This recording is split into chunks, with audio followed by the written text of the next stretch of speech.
Moi, ce que je trouve excellent chez Xavier Niel, c'est l'obsession de l'éducation. C'est très bien de donner du poisson, mais c'est encore mieux d'apprendre à pêcher. L'éducation, quand même, c'est là où tu apportes quelque chose à l'humanité qui est quand même extraordinaire. Et voilà, Projet 42, excellent. De financer des startups, parce que financer des startups entre nous, en fait, tu finances l'éducation des entrepreneurs. 90% vont claquer ta thune. Qu'est-ce que tu fais? Tu mises sur un gars, tu lui offres l'expérience de construire quelque chose, tu finances des études, quoi. Heureusement, tu gagnes de l'argent parce que une fois sur 100, tu as un investissement qui fait x100 ou x1000 et que ça couvre tout le reste. C'est bien d'être altruiste, de travailler pour la communauté, mais bon, il y a quand même des limites. Mon concept des 4 niveaux de richesse et sont des repères clés pour savoir où on en est dans sa vie financière par rapport à ses besoins. À niveau 0, c'est t'épargnes pas encore 50% de ce que tu gagnes. Tu l'investis pas. Ça dépend pas de combien tu gagnes, mais un petit peu quand même. Si tu gagnes le SMIC, ça va être difficile d'investir 50% de ce que tu gagnes. Le premier niveau, c'est d'investir 50% de ses revenus et que les autres 50% sont investis soit dans des actifs, soit dans son éducation, dans de la formation, etc. Ensuite, deuxième niveau,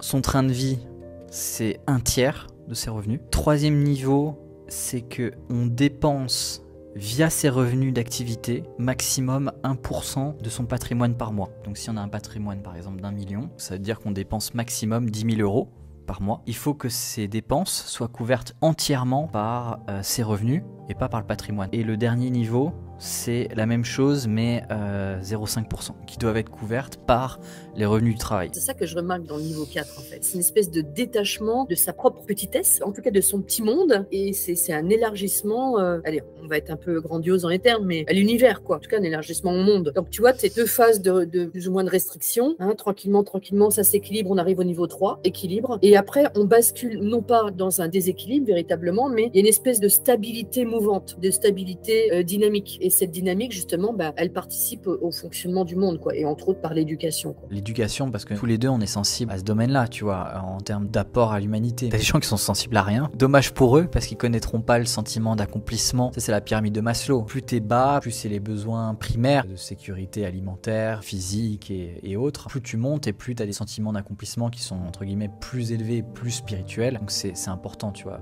Surtout quand t'arrives à déployer l'énergie de construire quelque chose qui te dépasse, tu vois, une entreprise, dans le cas Xavier Niel, Free, tu as envie que tu sois vecteur d'une énergie qui puisse repartir, que tu aies d'autres personnes qui puissent avoir la même énergie, le même impact, etc. Est-ce que par hasard, on pourrait faire un parallèle entre les 4 niveaux de richesse et la pyramide de Maslow? Bah ouais, bien sûr. Comment tu ferais ça? Il y a des choses un peu évidentes, les besoins primaires, niveau 1. Le niveau 1, ça veut dire que 50% de ton existence est occupé, focalisé, où tu priorises finalement la satisfaction de tes besoins primaires. C'est-à-dire que 50% de ta vie, c'est tes besoins primaires. Tu te définis par tes besoins. Je sais pas si tu connais Bernard Friot par exemple, un des économistes d'ultra-gauche extrême. C'est extrêmement intéressant puisque la critique du capitalisme, c'est de dire que d'une certaine manière, on voit les gens comme des êtres de besoin et que du coup, le salaire, c'est qu'on te donne juste ce que tu as besoin, etc. Ça fait sens de voir la vision du salaire comme construit autour du besoin, vu de la part du patron, entre guillemets, ou de l'État, etc. Sauf qu'en fait, toute la vision de gauche, après, se recolmate en voulant sortir du besoin comme de le salaire, recolmate l'être de l'homme en étant un être de besoin, en étant voilà une pauvre petite victime qui a besoin d'aide, qui a besoin du salaire à la qualification, pour paraphraser le revenu universel, etc. Et donc on réinscrit l'homme dans le besoin. La seule façon de sortir du besoin, justement, c'est quand même la richesse. C'est dédier sa vie à autre chose que la satisfaction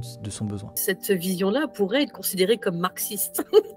Ne pas être aliéné par son travail, etc. C'est que l'harmonisation dans une forme d'accumulation de capital, mais aussi dans une vision sociale et autres, qu'on se libère de sa propre définition du besoin. Le gars qui est complètement focus, qui crée son entreprise, qui dépense tout pour ses besoins perso, lui aussi c'est un être de besoin. C'est des besoins qui sont plus élevés et... Qui sont différents, on va dire, parce qu'on soit plus élevé par rapport à quel référentiel. C'est le problème dans le niveau 0, t'es esclave de ton désir. Et c'est pour ça que finalement l'accumulation dans l'investissement, d'abord pour la sécurisation, d'abord pour se sentir bien, libre, etc. Mais après, c'est dans une vision de pouvoir construire quelque chose qui a un impact social, tu vois. Et c'est entre le niveau 3 et 4 que ça commence à se passer. Quand tu as suffisamment d'argent de côté pour couvrir tes besoins via les intérêts du capital, et c'est pour ça que je recommande d'ailleurs tout le monde à s'intéresser à l'investissement. Ça sert à rien d'épargner si c'est pas pour investir. Mais ensuite, tu peux faire des projets qui sont plus intéressants. Et d'ailleurs, c'est la différence tu vois, avec les Américains. Les Américains, quand on parle de fondations et d'œuvres caritatives, des fois c'est des dons, mais en général c'est jamais vraiment des dons. Quand c'est des collectes et que tu donnes à une collecte, c'est parce que tu investis dans ton réseau, c'est-à-dire que tu dépenses pour être assis à la table de Schwarzenegger ou de machin, etc., et de connexion, etc. Tu vois, donc tu payes pour le network, tu es toujours dans l'accumulation de quelque chose, d'actifs. Ou alors quand tu es Bill Gates ou etc., que tu crées une fondation, qu'est-ce que tu fais? En fait, tu mets tout ton patrimoine, toute ta fortune à l'intérieur, et en fait, c'est les intérêts du capital qui sont utilisés pour des causes. Tu dilapides pas le capital. Et en fait, grâce au montage de la fondation, la fondation ne paye pas d'impôts et permet de redistribuer par l'accroissement du capital. C'est pas tu fais don en one shot, tiens, j'utilise mes 40 milliards pour un truc et après c'est terminé. Et ça, c'est une vision beaucoup plus américaine, beaucoup moins européenne, etc.